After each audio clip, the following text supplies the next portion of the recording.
এজন্য বিশ্বনবী বললেন আল্লাহর কাছে প্রিয় কথা চারটা। একটা হলো সুবহানাল্লাহ, দ্বিতীয়টা হলো আলহামদুলিল্লাহ, তৃতীয়টা হলো লা ইলাহা ইল্লাল্লাহ, চতুর্থটা হলো আল্লাহু আকবার।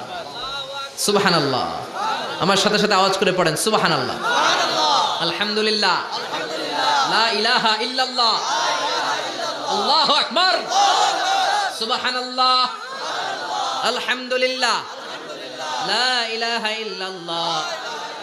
আওয়াজ করে পড়েন আল্লাহু আকবার। মনে থাকবে?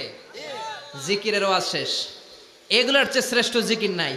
সবচেয়ে শ্রেষ্ঠ জিকির লা ইলাহা ইল্লাল্লাহ, সবচেয়ে শ্রেষ্ঠ কালিমা আল্লাহর কাছে এই চারটা। একটু খেয়াল করে দেখেন, এই প্রতিটা জিকিরের মধ্যে আমার আল্লাহর নাম আছে না নাই?